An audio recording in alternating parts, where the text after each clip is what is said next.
This is Congressman Steve Womack with comment from the Capitol. In sports, there's a concept of ugly victories. We've all seen them, our favorite teams winning ugly, so to speak.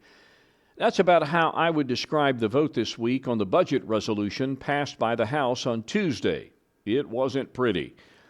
After weeks of wrangling over one bill versus two, what committees to task for savings and how much, and finally, with pressure coming from the Senate, House Republicans took their case to the floor on Tuesday without any guarantee of passage, kind of a fourth and goal play call with time running out in the game.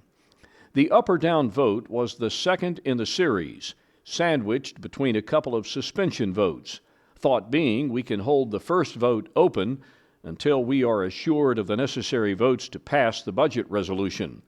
When that first vote, a 15-minute vote, was held open for more than an hour, everyone knew we weren't there. It was obvious. Then finally, the vote closed, and we went straight to the other suspension vote with a notice from the leader the budget resolution legislation had been pulled.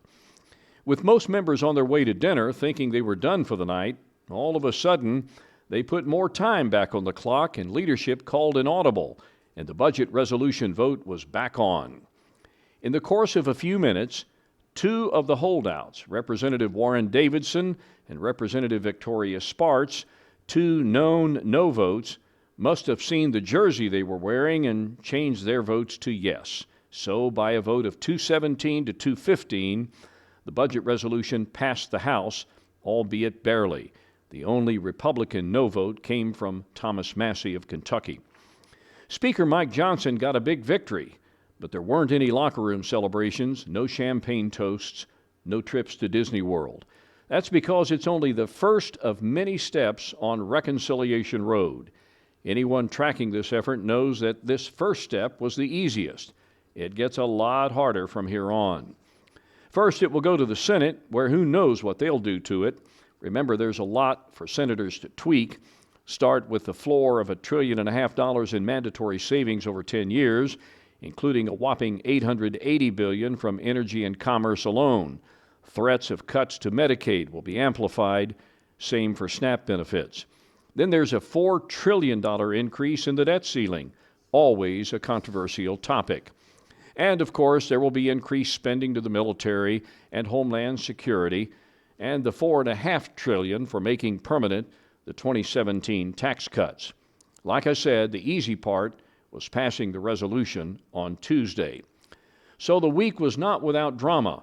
House Republicans can celebrate success, but it's important to know that it's still very early in the game. A lot can still happen. The champagne will need to stay on ice for now. And Vegas isn't giving odds on the eventual outcome. Before I close, one other note.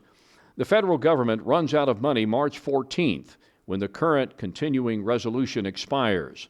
I had hoped to have information about our plan for funding the government after March 14th, but sadly, the budget resolution sucked all the oxygen out of the room this week. Time is about to run out, and it's now becoming apparent to me that either a short-term or a full-year CR is likely. Not the outcome I want, but it is what it is. More on that next week. As always, I invite your views. This is Congressman Steve Womack with comment from the Capitol.